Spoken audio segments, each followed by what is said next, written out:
E aí pessoal, tudo bem? Aqui é o Rony, professor de Física. Neste vídeo, vamos continuar classificando os tipos de escoamento, tratando agora do escoamento laminar e do escoamento turbulento. Um escoamento é dito laminar quando as partículas fluidas se movem em camadas lisas ou lâminas. Já um escoamento é dito turbulento quando as partículas fluidas rapidamente se misturam enquanto se movimentam ao longo do escoamento. Um exemplo simples do nosso cotidiano é a água que sai de uma torneira. Se a vazão de água é baixa, ou seja, se a velocidade do escoamento é suficientemente baixa, as partículas fluidas saem da torneira suavemente. A água sai praticamente vitrificada.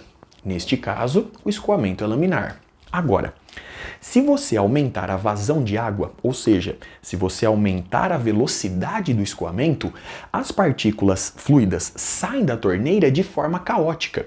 Neste caso, o escoamento passa a ser turbulento.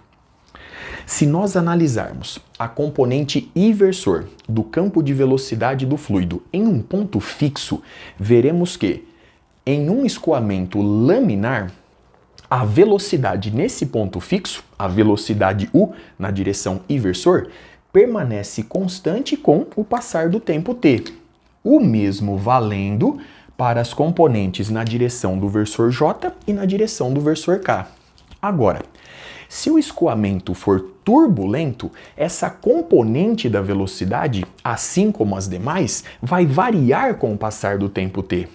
Neste caso, ela é representada por um valor médio U barra mais ΔU, em que ΔU, positivo ou negativo, representa as flutuações no campo de velocidade em torno do valor médio U barra. Simultaneamente, em um escoamento turbulento, não vale a lei de Newton da viscosidade, dada por essa expressão, que permanece válida em um escoamento laminar, pois, em um escoamento turbulento, as flutuações tridimensionais no campo de velocidade de escoamento do fluido demonstram que há o transporte de momento linear através das linhas de corrente do escoamento médio, repercutindo em um aumento no valor da tensão de cisalhamento. Sendo assim, em um escoamento turbulento, não existem relações universais entre o campo de tensão e o campo de velocidade de escoamento do fluido. Logo, ele é tratado de forma semi-empírica a partir de dados experimentais. Vamos agora recorrer ao número de Reynolds para classificarmos o escoamento em laminar e turbulento. Para fazer isso, eu vou arrumar um espacinho no quadro, já estou de volta. Dando sequência, recordando, portanto, a expressão que define o número de Reynolds, nós temos ρ vezes V vezes L sobre μ. ρ representa a massa específica do fluido, μ representa a sua viscosidade, V é a velocidade do escoamento e L representa o tamanho característico, o comprimento característico. No caso de um fluido escoando em volta de uma esfera, L representa o diâmetro da esfera. Agora, se considerarmos um escoamento interno, ou seja, um fluido escoando dentro de um tubo, dentro de um duto, L vai representar o diâmetro do tubo. Sendo assim, para classificarmos o escoamento em laminar ou turbulento, vale essa regra apresentada no quadro.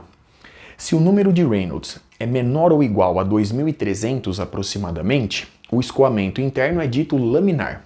Agora, se o número de Reynolds é maior ou igual a 4.000, o escoamento interno é dito turbulento. E se o número de Reynolds estiver entre esses dois valores, nós temos um regime de transição. E, portanto, para reforçar, essa classificação é válida para escoamentos internos, ou seja, quando o fluido escoa no interior de um duto, no interior de uma tubulação. Analisando essa expressão, vemos que um escoamento transita de laminar para turbulento se diminuirmos a viscosidade do fluido e, ao mesmo tempo, aumentarmos a velocidade do escoamento, pois o número de Reynolds é diretamente proporcional à velocidade e inversamente proporcional à viscosidade μ. Agora, vamos verificar essa transição em um exemplo, em uma situação prática. Vamos imaginar um cigarro queimando. Ao analisar o movimento da fumaça, você vai notar que, nas proximidades da ponta do cigarro, a velocidade do escoamento ainda é baixa, repercutindo em um número de Reynolds baixo. Consequentemente, o escoamento próximo da ponta do cigarro é laminar. Agora, à medida que a fumaça sobe, a velocidade aumenta, elevando o número de Reynolds. Consequentemente, o escoamento transita de laminar para turbulento, conforme eu ilustro no quadro. Vamos agora para um exemplo numérico. Vamos considerar a água escoando no interior de uma tubulação.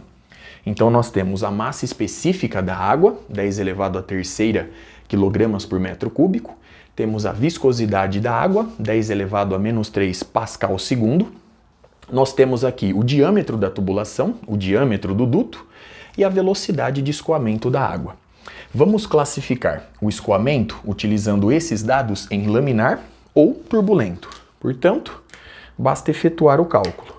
O número de Reynolds, nesta situação, ele é ρ. Então, nós temos 10 à terceira vezes V, 0,3 metros por segundo. Então, 3 vezes 10 elevado a menos 1, vezes o comprimento característico, que é o diâmetro do tubo, 5 vezes 10 elevado a menos 3 metros. Então, nós temos aqui 5 milímetros de diâmetro, sobre μ. μ é igual a 10 elevado a menos 3 pascal segundo.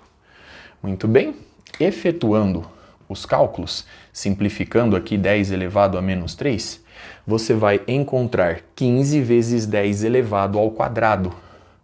E, portanto, um número de Reynolds igual a 1.500. Como 1.500 é menor que 2.300, nós temos aqui um escoamento laminar. Então, observe no quadro o cálculo realizado, o resultado obtido. Vamos agora determinar qual é a velocidade mínima do escoamento da água no interior dessa tubulação, no interior desse tubo de diâmetro igual a 5 milímetros, a fim de que o escoamento passe a ser turbulento. Bom, a velocidade mínima implica em um número de Reynolds igual a 4.000. Portanto, o número de Reynolds tem que ser no mínimo 4.000. Logo, 4.000 é igual a massa específica ρ, 10 à terceira, vezes a velocidade V, vezes o diâmetro D, o comprimento característico, 5 milímetros, ou seja, 5 vezes 10 elevado a menos 3 metros, sobre a viscosidade μ, 10 elevado a menos 3. Então, simplificando aqui 10 a menos 3, vemos que a velocidade V é igual a 4.000, que é 4 vezes 10 elevado à terceira, dividido